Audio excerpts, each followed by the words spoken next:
Hey everyone, welcome back to the channel. So today we're making a really decadent dessert that is super simple with quite a few ingredients that you may already have.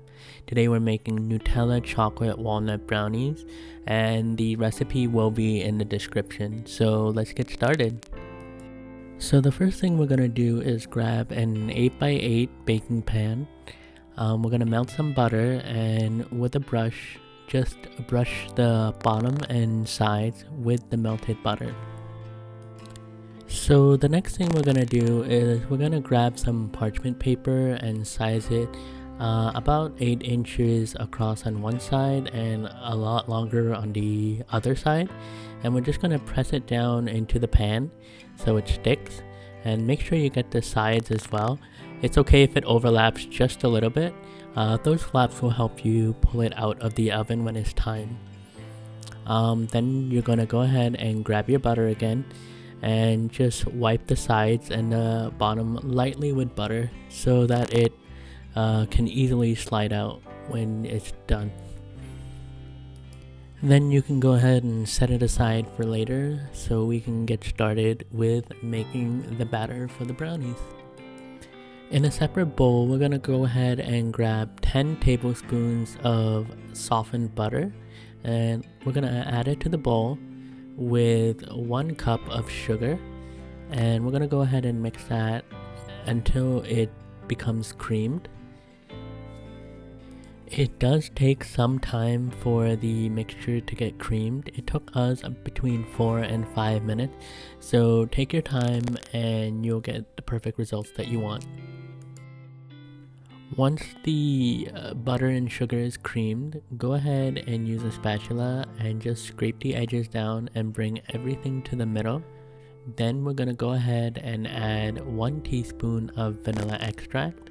And then we're going to go ahead and add 2 large eggs to that and then whisk it together well.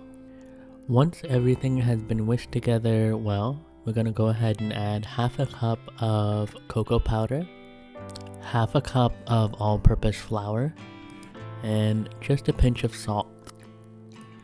You're going to go ahead and grab a spatula and just mix everything together.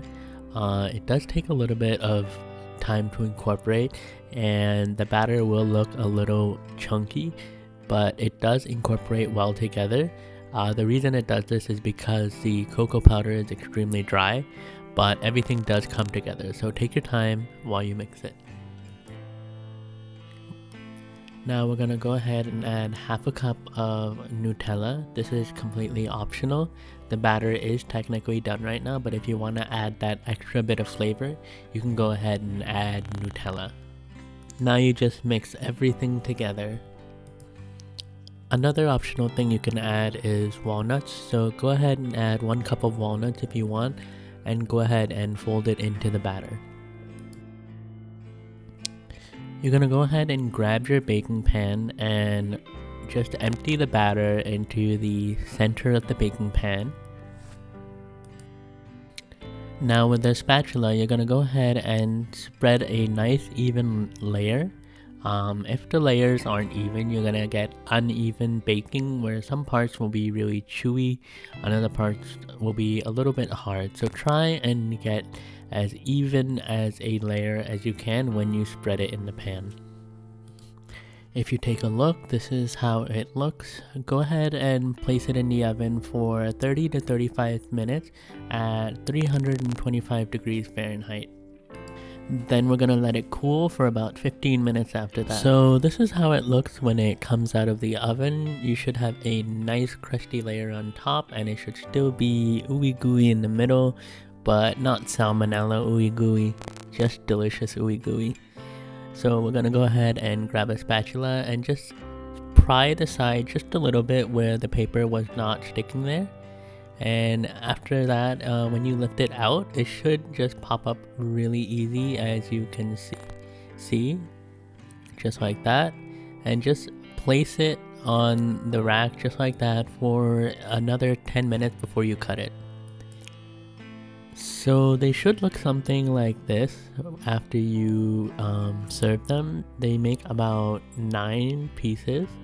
You can cut very generous portions from it, and they're really delicious. If you like the edges are really crispy.